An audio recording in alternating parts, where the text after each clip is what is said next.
Perfect. So some of you guys may be asking, how did I find the courage? How did I find the courage to be able to speak up for myself in my own career and to be able to move myself forward? Well, the courage came from me and the shift came from me when I learned that I was going to become a mother. And the shift may be different for you where you are in your career. Like you may be, maybe you got laid off during this period, and that shifted something in you to be able to think, I need to do something else. I need to do something more to be able to move myself and move the company and my team and people forward in my career. You may be, working from home and managing those different things, and you say, something needs to switch in order for me to be able to get the courage to be able to ask for what I need and for what I want in my life. So for me, that courage came when I learned that I was going to become a mother. I realized that I needed to really accelerate that growth. I was in a period of doubt, a period of fear. Anxiety had stricken me in terms of where I was in my life. And I said to myself, the only way that I'll be able to get through this is if I really ground myself and look within. And I really started to do the work. And the work is, and I'm going to share with you what are some of the pieces of the work that you can do to be able to bring that courage out of you so that you can feel confident in moving forward. And when I realized what I could do, and just to give you guys a little bit more information about that, I decided I wanted to have a natural birth. I wanted to go from end to end and deliver my daughter naturally. And that required me to change my thinking, to change my mindset, to be able to educate myself, to be able to find resources and individuals to be able to help me move through and learn about that process. And then I also had to trust, to decide that that's what I wanted to do and trust the process. And when that happened, when I realized that I could do that from start to finish, I realized that there wasn't anything that that wasn't possible if I took the time out, if I reflected on it, if I did the work to be able to make it happen. And that courage in that situation is what I took into my career. I was at a point in my own career where I was saying to myself, I need to do something different. And that difference came from me being able to get outside my comfort zone and to step outside myself. So I wanted to share that with you because I think it's so important. Sometimes there's going to be something that's going to shift in us, that's going to allow us to be able to say, like, you know what, now is the time. And maybe this pandemic and what's happened right now is the time. Maybe COVID-19 and what it's done and the fear that it's brought and the anxiety is the time for you to say, okay, maybe I need to shift what I'm prioritizing in my life. Maybe it's the layoff or the lack of opportunities that is telling you, maybe there's something else that I need to learn, some skills that I need to leverage to be able to heighten that. Or maybe it's the racial tension that you've seen that's been happening and been everywhere. And you're saying to yourself, how can I be a part of the solution to making sure that my workplace is different? Because it doesn't make any sense. So this session today will really take you through what it means to lead from within and really to become that inclusive leader that you're looking to be. I'm also going to share with you some mindset shifts that you can make today to help you advance your career. I really want to share also why it matters. I think every single one of us on this journey has a different path that we want to take, has different goals in our career, but I think all of it still matters on the inclusive leadership piece because we all are part of that solution. And I also want to share with you some ways that you can lead some courageous conversations, whether it be in your home or your career. So part one is about leading inward. And leading inward, according to Catalyst, is really taking the hard look at who we are, your inner abilities, and how you can use that to act courageously, to learn, and to self-reflect. Now, leading inward, and I love Catalyst because they've recently done a report around leading inward and leading outward and how those two things mold together to be part of an inclusive workplace, and the behaviors that we need to look at that are important, the core behaviors that are important to really building that inclusive space. So for leading inward, the important pieces that I want you guys to really look at and what we're going to be focused on in our session today is really that those pieces around curiosity, around humility, around courage, and how those things lead to really being an inclusive leader. Now, what is inclusive? What does it mean to be an inclusive leader? What is inclusivity? It's really feeling valued. It's feeling like you trust the people that you work with. You trust yourself. It's really about living an authentic being able to be your authentic self at work and at home. And it's also about knowing that you can share your ideas, that you will not be persecuted for those ideas. You will not be reprimanded for those ideas if you share something that is different from what the norm or what the other side of the team is actually thinking or believing. Now, I love this quote by Audre Lorde, which says, I dare to be powerful and to use my strengths in service of a vision, then it becomes less and less important whether I am afraid. And I think having a leadership vision is super important in your career journey. It really sets that guiding light. It allows you to know what you align to, what you want, the values that you want to achieve, not only in your life, but also in your career, and how those align to the goals that you have for your life. Some mindset shifts will definitely need to happen along that journey. And some of the mindset shifts that I had to make to be able to do that was I had to understand that I had to put my faith over fear.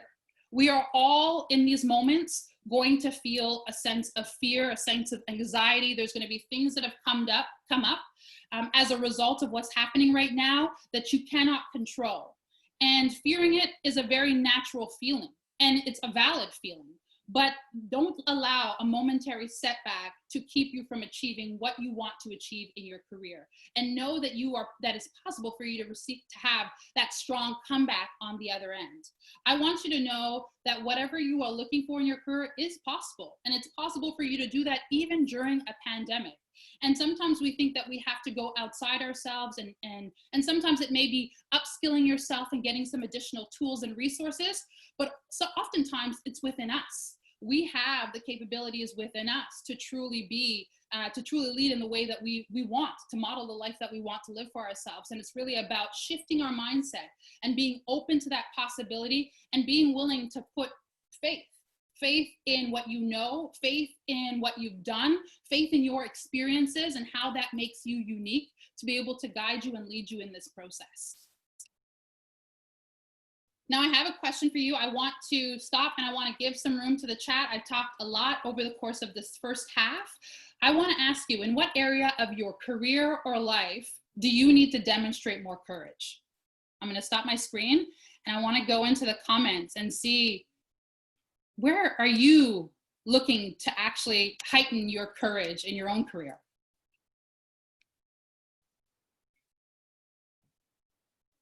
I'll give you some time to share with me. Where do you feel that you could be more courageous in your journey? What can you be, where are you not showing up in the way that you need to be showing up in this moment?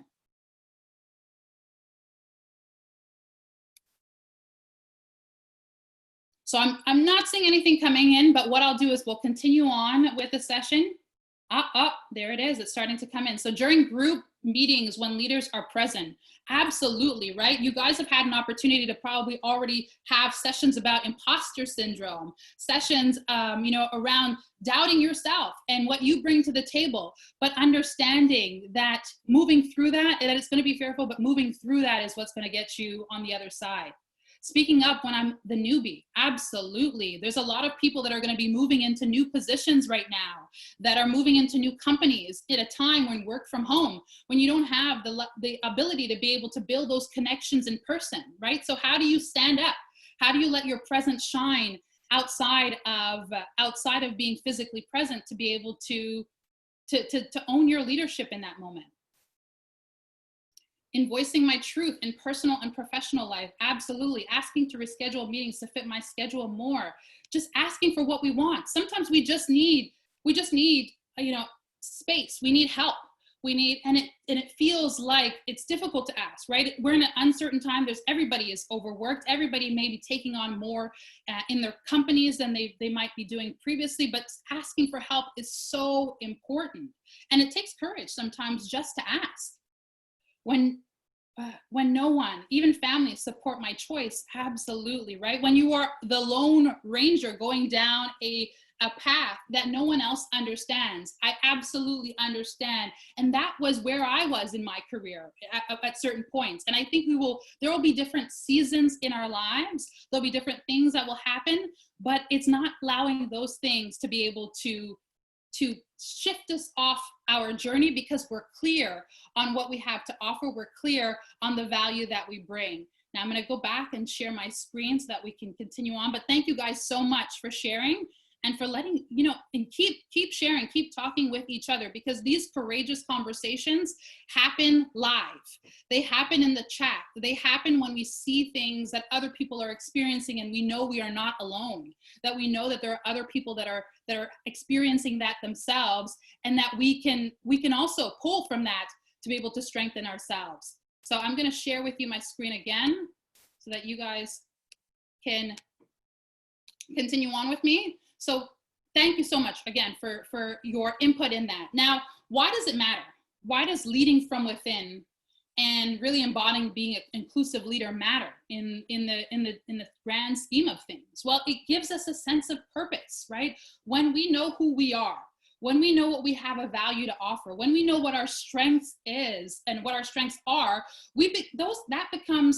that becomes our guiding light. That becomes the anchor during those times of doubt. We know that we are doing something and that we are influencing and we are acting and we are leading with integrity because it connects to our core values. It connects to what we want to achieve in our career, and it connects to what we want to achieve overall in our life. So there's a way for you to connect the two.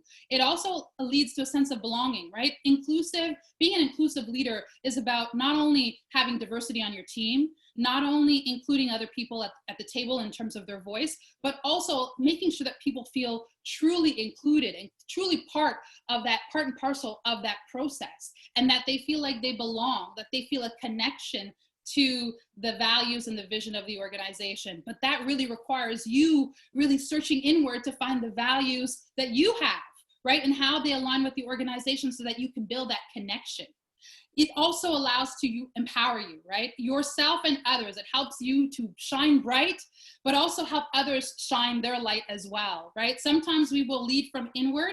Sometimes we will need the courage we get it from ourselves. And other times that courage comes from standing up and speaking up for others. So in those moments where you're saying to yourself, why can't I gain the courage to speak for myself? Maybe try helping speak up in those moments where you notice that something isn't right, where you notice that something needs to change or shift, when you know that there's an idea, a different way of looking at things that hasn't been considered, but that can overall help your team perform better, help you achieve your goals, and ultimately bring everyone forward.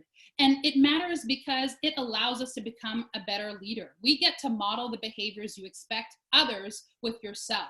You have to model the behaviors that you want to see from your leaders with yourself. And it's super, super important in the process. Now, 70% of what leaders say and do make a difference as to whether a person feels included. This is by the Harvard Business Review. So 70%, imagine that, 70% of what your leaders say and do makes a difference as to whether or not you feel included. What I also want you to know is that anyone can lead. No matter where you are in your career or the status or the position that you hold, anyone and everyone has an opportunity to lead, whether you are leading a team, whether you are leading a sports group, whether you are leading a club, whether you are leading project teams or leading just your family. You have the capacity and the power. So you have to understand how what you do and say impacts the people around you, and how much that is weighted as to whether or not someone really feels like they are included, like they are valued and respected in that relationship.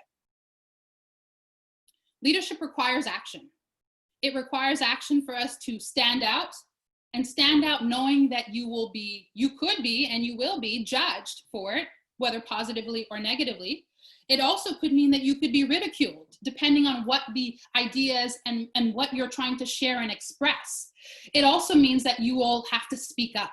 You'll have to speak up for yourself, for others, and when something isn't right. It also means that you'll have to amplify not only your voice, the voice of your team, but the voice of Black, Indigenous people of color.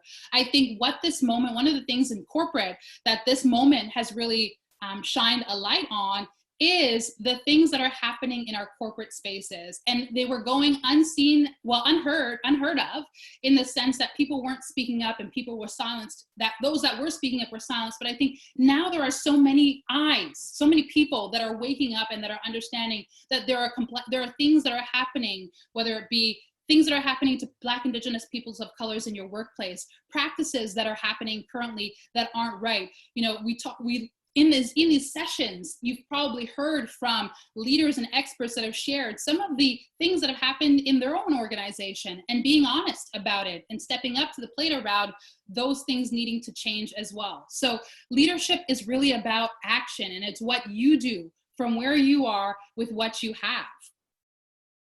Now, how do you become a more inclusive leader? And I'm going to stop sharing my screen for a second, because I want to know from you, how are some of the ways that we can become more inclusive leaders?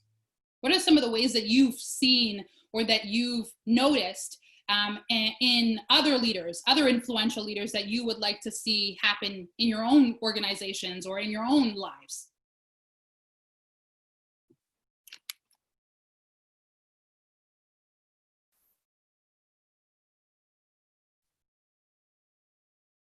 Taking the time to listen to everyone and acknowledge their ideas and perspectives, absolutely.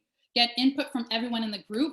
When you value and recognize your team's skills, absolutely. Understand multicultural environments, absolutely, right? If you don't have, diversity is one piece of the puzzle, right? We're talking a lot about hiring more diverse candidates and bringing in more diverse people, but that doesn't change an organization until those individuals actually feel included. Having worked and having spent some of my career in the recruitment and talent acquisition space, I can tell you, you can bring people in the door that are diverse, but it doesn't mean that they will stay. Why? Because what leaders say and do, and that also includes leaders in your team, what they say and do impacts the ability to feel included. So how are we learning unconscious bias? Absolutely. The admitting when you make mistakes, exactly.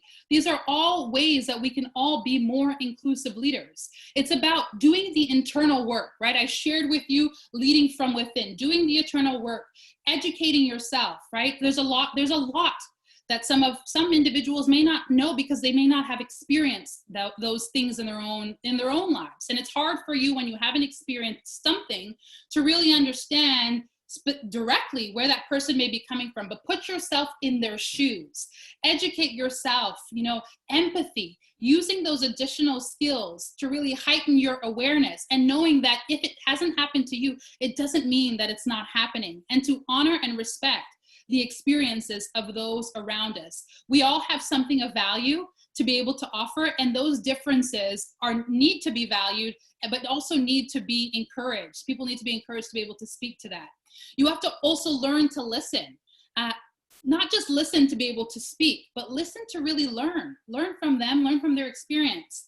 We talked about, and I know it was shared in the comments, unconscious bias, right? How do we check ourselves and our biases in those moments? Each one of us carries our own biases, and those come from our lived experiences, the things that we've seen in our lives, the careers that we've had, in our place and privilege within this society that we live in. So each one of us comes with our own set of biases. How do you check yourself, right? How do you look at that? How do you also show up not only for yourself, but also for others? And not only do that, but you push for change and use your position to influence others, to help influence your organization, to help make a change.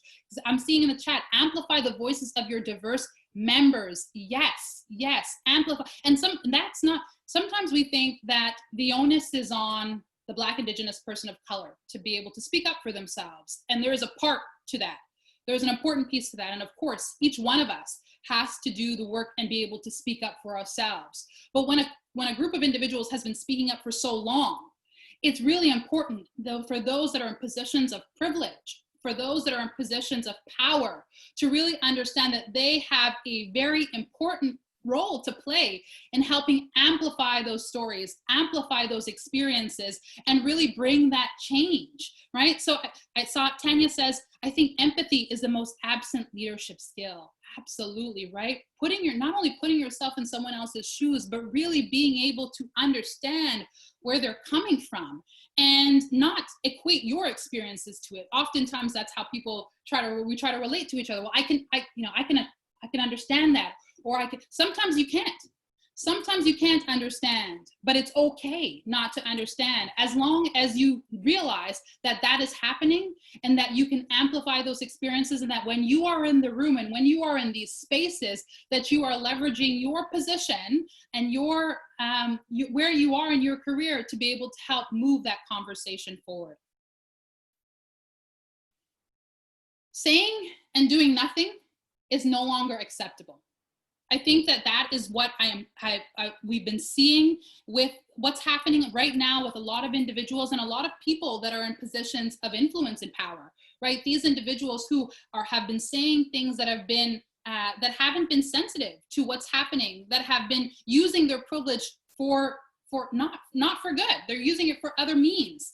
When you don't say anything, you don't do anything, everyone loses. Everyone loses, because in order for your team to work cohesively together, you all have to be working together and all feel included and all feel like you can bring your whole self, that you can contribute, that you can be authentic in these spaces. And if you have members of your team that don't feel like they can be included and they can bring their whole self, then you are losing out on the genius, on the opportunity for you guys to perform even better as a team, even stronger as a team. Even though those first places may be rough around the edges because it's an idea, or they're bringing up something that's not something that you know, or something that you don't agree with, it's so important for us not to just to let this go, to understand that this moment has to be something that the conversation has to keep going, and it's still very, very relevant. Now I want to ask some questions of you guys, and the first one is, what kind of leader? The questions that you really need to ask yourself in this moment is, what kind of leader do I want to be? When you think of inclusive leaders, when you think of great leaders, put it in the comment, let me know. Tell me some of the great leaders that you know of. And for those of you that know what kind of leader you want to be, tell me in the comments. Tell us, let's have this conversation. What kind of leader do you want to be right now?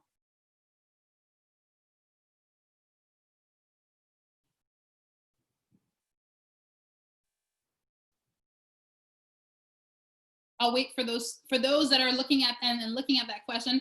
I'm not sure I'm a leader, but Jacinda Ardern rocks. You are a leader, Lizanne. You are a leader. You're leading from your place in your position. Every single one of us has the capacity to be a leader that has meaningful conversations, that leads a real positive impact. Collaborative, democratic, empathetic, enable others. There's so many gems are being shared here. There's so many skills and characteristics, full of empathy and reasonable with when making judgment. So these are all things that either you love and you're inspired from leaders that you may know, or those that you may really be inspired by, and those are things that you want to embody in your own life, right? A change maker leader. I love that. Yes, Emily, a change maker leader. But now ask yourself, who do I need to become to achieve that? Right? Where are you right now on that leadership journey? And who do you need to become to be able to achieve that? Do you need to become the kind of person that speaks up for yourself?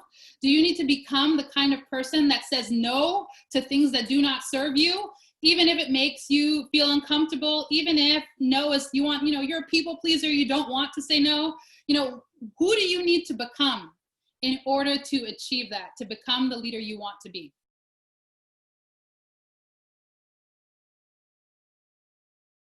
I know there are so many things that I am still on. Michelle Obama and her book Becoming was genius.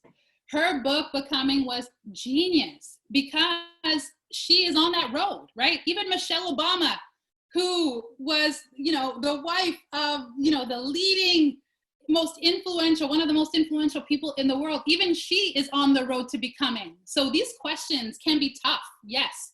But they are questions that we need to ask ourselves, because if you don't know where you are going, you have no idea what you need to do to get there. And the becoming is what you need to do to get there. Now, you also need to ask yourself, what are you willing to lose or gain to get there? Because there's going to be some sacrifice, right? Chan Fong says, I would like to be a fair, trustworthy, and reliable leader, not afraid to delegate. I still need to work on trusting and relying others and delegating and my public speaking skills. The fact that you know that those are the areas that you need to work on, that right there is progress, right? We want progress over perfection.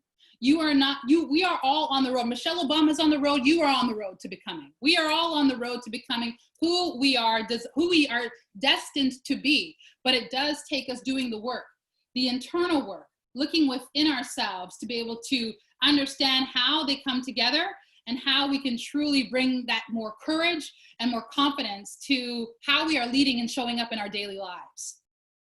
And I also want you to think about what actions can you take today to move yourself forward.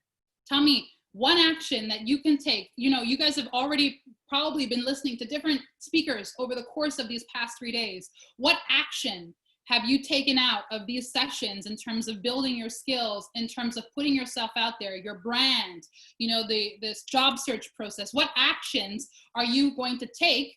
One action, just give me one action that you're going to take to move yourself forward.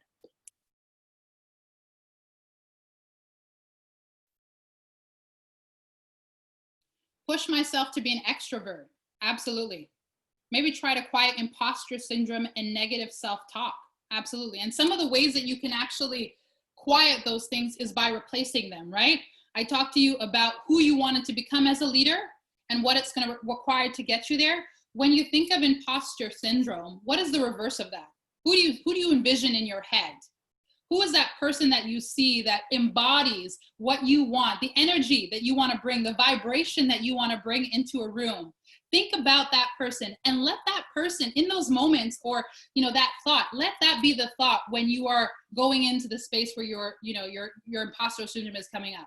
When you're going to that space, embody, right? We talk about Beyonce and what she just dropped over the course of these last few weeks. Like, she has owned who she is. She knows she's flawed, and yet she still just mesmerizes us in who she is, in her authenticity, and being able to not only shine a light on her as her amazing self, but also educating us along the way and letting us into, you know, learning about cultures that we may not necessarily be aware of. Find a sponsor, absolutely, a sponsor or a mentor. And those are if you do not have someone in your corner at this moment who is, if you don't have a circle of friends who are championing you, maybe you don't have the people in your life to help you kind of gain that confidence and courage, to inspire you, to give you that motivation. Absolutely, find yourself mentor and sponsors. They are so important to your leadership journey, to you being able to understand what you need to do differently, to be able to self-reflect, to learn from their wisdom, and at the same time to hold you accountable. You know, the work that I do in coaching is really that. It's really, how can I hold my clients? How can I hold people accountable to what they say they want for themselves and in their life? Trusting myself and my skills, absolutely. So how, Tanya, we want to get more specific. How can you trust yourselves and your skills? What one action can you take to trust yourself and your skills? Think about being specific. We want to drill that down even more so that you can really model those actions in your own life. Now, courageous conversations really take intentional effort. They require you and I to do the work. It also requires us to get comfortable with being uncomfortable. To think that you can have courageous conversations in a lot of cases without necessarily being uncomfortable, that's not a roadmap for how we live our lives. We have to understand that getting comfortable with being uncomfortable is a skill that you will have to learn. It's the building of the resiliency piece that you will have to get and you will have to work on, because when in those moments that you are uncomfortable, in those moments that you are back against the wall, it is where your true leadership gets to shine. You know, they say a diamond is built under pressure, right? Think about how you can build a diamond in your career. How can you build that leadership vision for yourself? And that requires you getting uncomfortable.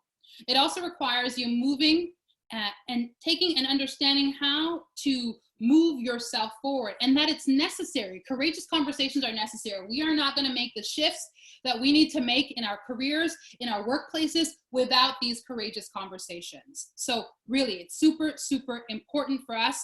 where we are in our journey, and for us to keep having those conversations and being open to that process. I also now want to share my screen, just go back into it, just so that we can give you guys some more visuals.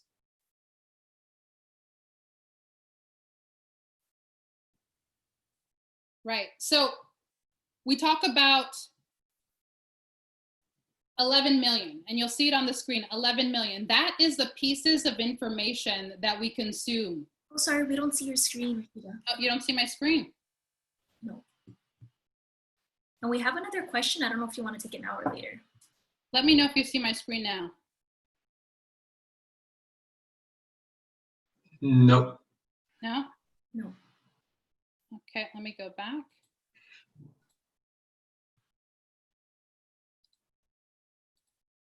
Yeah, all good. Perfect. So yeah, let's take a question now. If there's a question in the comments, let's go ahead and take it now. Can you provide advice on speaking up to injustice, unfairness, exclusiveness in the workplace? So speaking up for injustice is going to be hard, and it's going to be hard, especially when you're maybe speaking to people who are not ready to receive it. So you have to also understand who are your allies and advocates in those spaces, and how can you leverage that to be able to amplify what you're sharing, right? If you're in a meeting and something happens that is discriminatory, right? Or something that happens that really isn't right. Are there other people that saw that in the group? If so, if there are other people that saw it, have a conversation with them and really allow yourselves to come to the table, not just with your feelings, but also with facts. How is that impacting the work that you guys are doing? How is it impacting the morale of the workplace? How is it impacting the bottom line of the company? A lot of times leaders are very, they're operational. They are moving towards goals, and they want to hit their goals and they want to hit their targets. But part of it is making sure that everybody in the team is contributing at the levels that they could be contributing, right? So if that discrimination is something, it's not right. It's morally not right. We know that. But how can you ensure that, especially if you're dealing with individuals who are not open and are not seeing it in the same way that you are seeing it, how do you allow yourself either to find yourself allies and other individuals, so that your voice is not the only voice that's being heard, but that's being amplified by other people, so that when there's more than one person that is saying that something is wrong, it gets a little bit more eyes. It's less about feelings and more so about, this is the perception that we are seeing. So I would say definitely make sure to leverage that, leverage allies in your team, leverage allies in your organization, and at the same time, really support your feelings with facts. And sometimes it might be very blatant. We know if you've already kind of studied the inclusive leadership, about biases in terms of microaggressions, and about unconscious bias and all of those different things. Sometimes they're not as plain and clear cut. In those instances, if you can have the courage to speak up in the meeting and speak up in front of everyone. But if that for you is a hard thing for you to be able to accomplish, then in that point, it really is about ensuring that you find yourself some allies, that you really present it in a way and present the information in a way that will allow that other person on the other end to understand that it's bigger than just your feelings and bigger than just this. It's impacting the whole team. It's impacting the way that you guys work together. We have 11 million pieces of information per second that are coming in to different, from the moment that we wake up, probably to the moment that we've eaten our breakfast. There are so many thoughts and pieces of information and things that have gone through our mind. It's only 50 of those that we actually process. The rest are unconscious. So understanding that in the millions of things that we see per second, only 50 of them actually stay with us in those moments. So bias does exist. It exists in the workplace. Some of us may have already experienced that. Some of us may have seen it happen to other people, but bias impacts everyone. And it's so important in those moments to not only to check yourself when you're about to make a decision, and take accountability when you've been called out on it. Right? If you are the perpetrator of that bias, own it. Own the fact that you maybe didn't know. Maybe you weren't aware. have the humility. We talked about leading inward. We talked about having the humility, having the courage, and being able to know and say when you are wrong and be willing to learn to be able to correct that. Injustice anywhere is a threat to justice everywhere. And I love this quote by Martin Luther King Jr. because you might be in, your career might be excelling at the rate that you want. You may be getting the promotions that you want, but if it is at the expense of the rest of your team and the rest of the organization and the people that you work with, if it's their happiness, if it's at the expense of them being able to be treated and respected and valued, then you have to ask yourself, I have a role to play in this, even if it's not affecting me and impacting me directly. It's an injustice on someone in my team. It's an injustice in my organization, and it impacts everyone. It impacts all of our decisions and where we are in our journey. Now, I want to thank you guys so much. I want to open this up before I go back to this. I want to open this up. We have about 15 minutes left into our session. I want to open it up for any questions in the chat. Or if you guys want to come offline and you have a question that you want to give live, let's take the next 15 minutes to really answer and talk about that.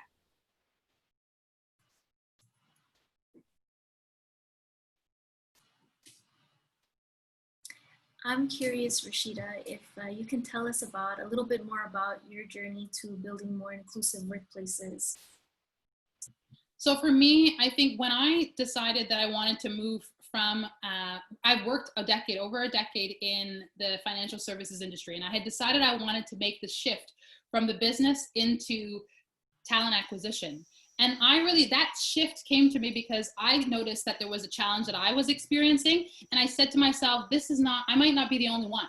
There may be others like me that are also experiencing this. And the lens that I was coming to it from was a lens of a millennial. So what was important for me was, how can I meet with, discuss with, and have courageous conversations with decision makers in order for them to understand what's happening on the ground and challenging them to think differently about what they could be doing to be able to heighten that. So for me, it was having those open conversations with the chief diversity officer, with talent advisors in diversity and inclusion. It's talking to people in your team. It's talking to your leaders, and really taking ownership in some cases. Maybe there's no one on your team that really looks at and focuses on, and in my case in the recruitment, focuses in specifically on diversity. So how can you show up and maybe take on that initiative to be able to bring more visibility, to bring more knowledge to that, to be able to research that a little bit more so that you can help be part of the change.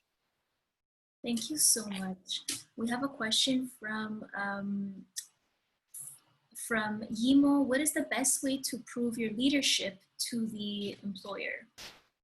I definitely say it's modeling that behavior in everything that you do. As I mentioned, leadership is an act. It's actions that you take. So in order for you to be able to show up more as a leader, it could mean different things. It could mean maybe taking on projects or taking things on and helping lead the team, but also encouraging other members of your team to be able to take part.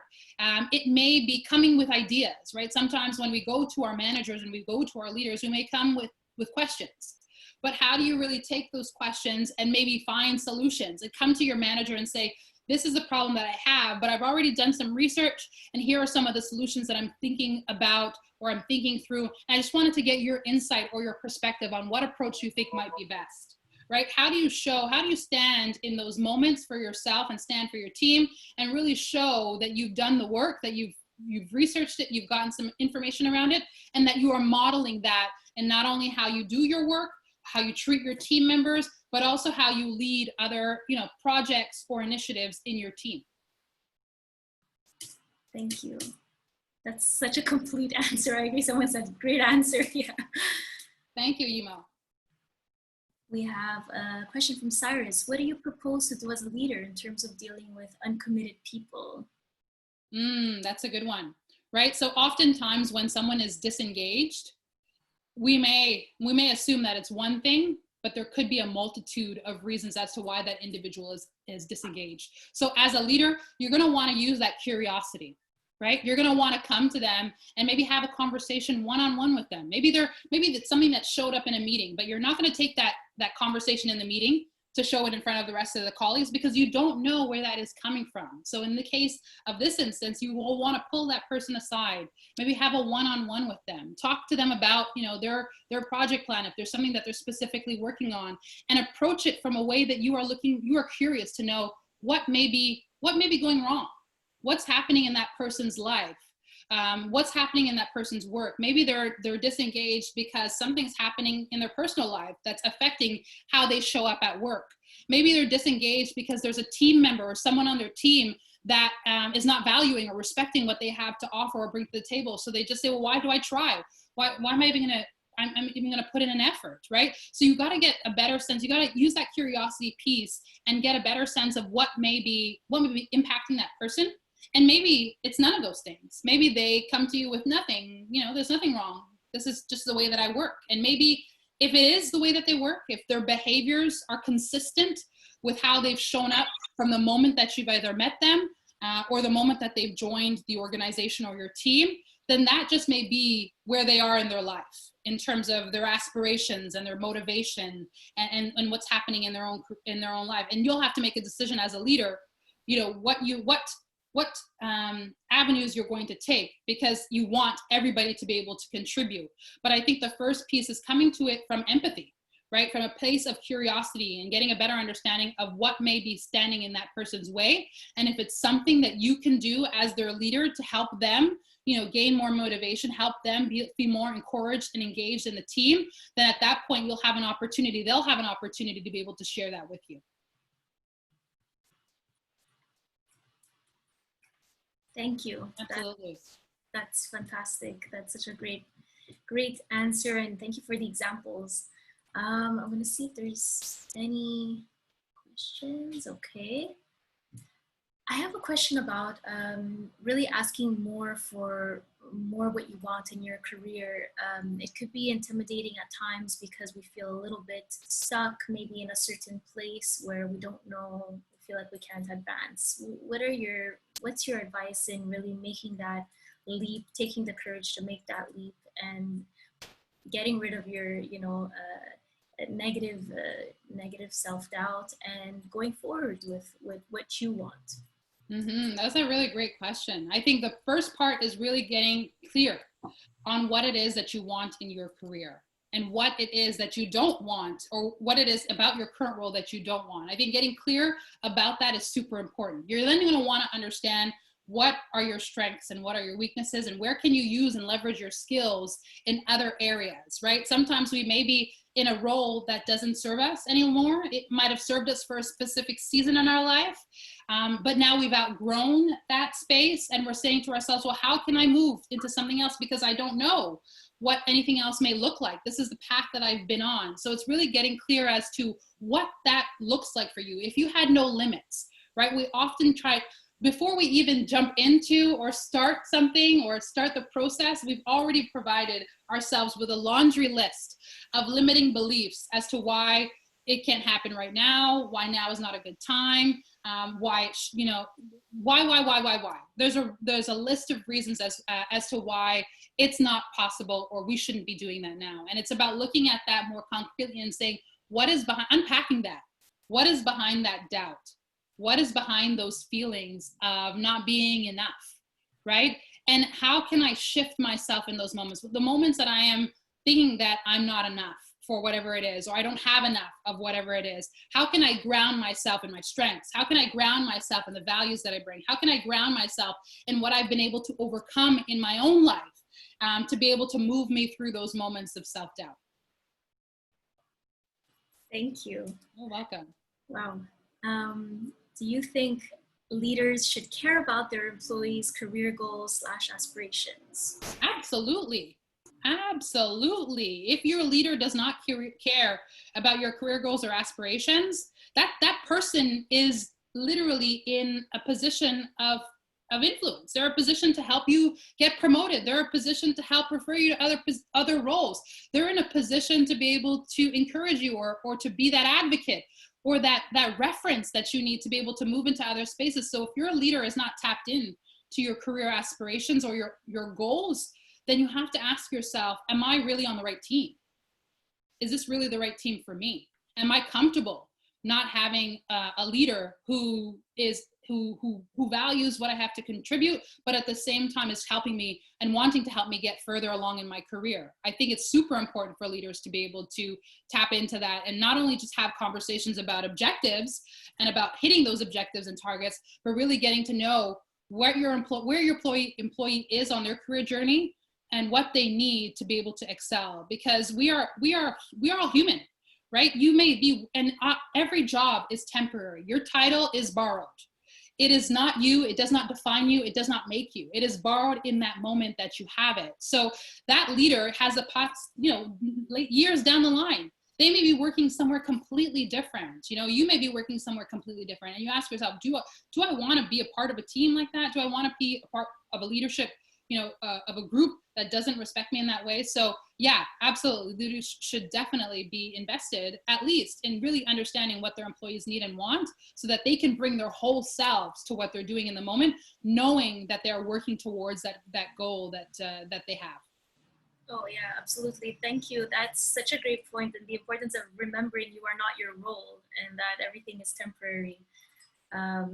COVID has magnified that on so many levels, that everything is temporary. The careers that our parents may have had, or if you are, there may be individuals on this call who that's the career that they've had. Maybe they've been in the same place for 20, 30 years, and now it's shifted. The workplace is shifting. The environment is shifting. Work from home is shifting. So understanding that each role that we take is temporary, but if we have purpose, if we have vision, if we have our leadership vision, and we understand what that is, then that stays no matter which role or company that we move to. Oh, absolutely. Yeah. We have a question from Mila. How can I help someone from my team to grow because I see potential, but the person is not focused and doesn't really have a clear vision of what they want? So the best thing that you can do is to encourage them, right? If there are opportunities for you to have those encouraging conversations, maybe it's someone that you have a good relationship with and that you can maybe create or carve out. If it's someone that at work, you can carve out some lunchtime maybe to go over, to talk about, to have time to really think through. Maybe there's so many great exercises and so many great tools that are available to us to be able to help understand and unpack those areas. So I think if someone is not focused on it, maybe it's because they weren't aware of how important that is, or they just, for them, it's not even something that they've thought of.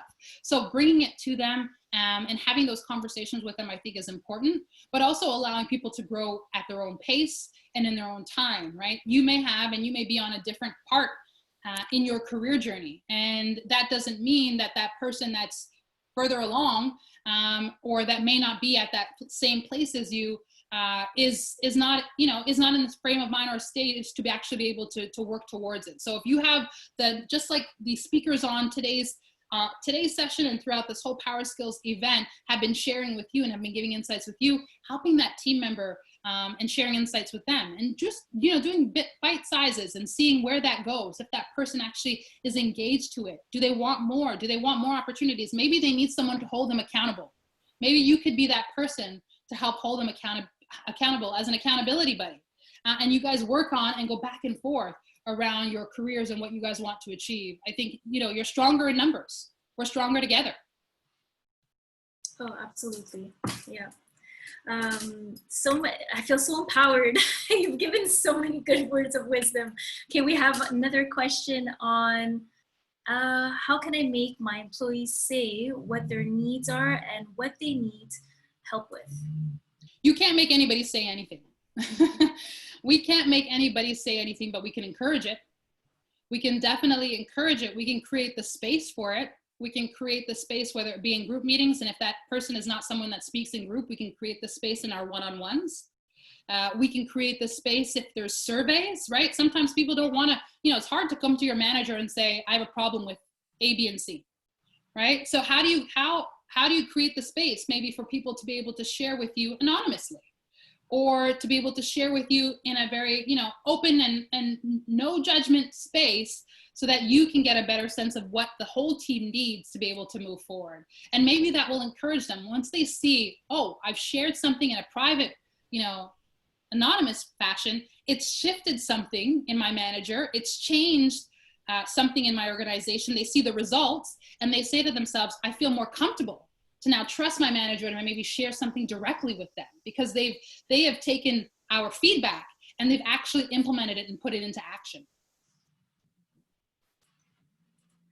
Such a great, thank you. Thank you so much. I don't know if we have any other questions. Oh, go ahead. Oh no, I just wanted to say thank you very much for your answer, Elsa. Thank you. You're very welcome, Geraldine.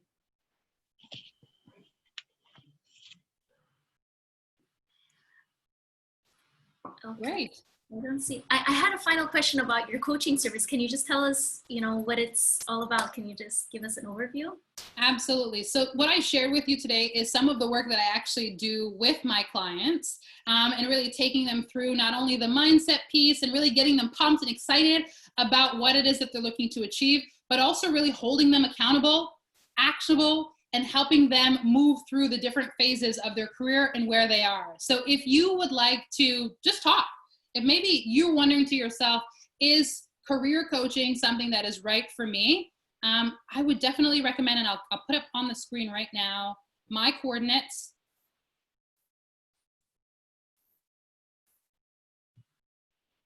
And you can email me at rashida@rashidageddes.com. I offer free 20-minute to 30-minute discovery sessions. So an opportunity for us to just chat, to have a talk about where you are in your own career journey and what you're looking for from your career and how I can possibly help you achieve that even further. I love my clients because the opportunity that I get to really help them get those breakthroughs in their career, sometimes it requires someone helping you see what you can't see yet, helping you see the blind spots that you may have because you're so close to it in your own career. You're so close to it in your own behaviors, and you need someone to help you build the frameworks that are necessary to take you to that next step. So I love working with my clients on so many different pieces. Mindset is a big one, but also working through doing the work to be able to get a better sense of who they are. So what is your vision? What are your values? What is your personal brand? Understanding what you want from your career, and then what you need to do in terms of actionable steps to be able to take you there and to get you there. So I would definitely encourage you guys to reach out to me at rashidageddes.com or visit my website and send me an email if you are interested in just learning more or even taking part in that discovery session. And for those that want to connect with me, I am on Twitter, I am on Facebook, I am on LinkedIn at Rashida Geddes, and I'd love to be able to connect with you and continue to have these courageous conversations about our leadership journey and what we can do differently to make it sure that we're achieving that next step in our career. Rashida, thank you so much. You have so many positive comments going on in the chat. Everybody is really grateful. Thank you for the insightful advice. People are saying learned a lot today. Such great comments. I want to thank you so much. We're really grateful for you taking the time, and honestly, your energy is radiant. I felt it through the screen. You're such a passionate and empowering speaker. It's wow. I think you blew all of us away. Thank you so much for just sharing your journey from the moment that you became a mother and those key strategies that really have shifted your journey. And you just gave us so many key takeaways. So thank you. People can follow you on, we have your website. I also shared your LinkedIn. We have did I miss out on anything? Yeah, you mentioned Twitter. No, I think you guys have everything in your toolkit. Every single one of you has everything in your toolkit to achieve what you want to achieve in your career. And it's a journey. It's a long game. It is not going to happen overnight. It's a long game. So be in it for the long haul and you will see results. Thank you so much. Thank you so much. And we'll be seeing you soon. We really hope we can have you again. Thank you so much, Rashida. Take care, everyone. Bye. Thank you. Bye-bye. For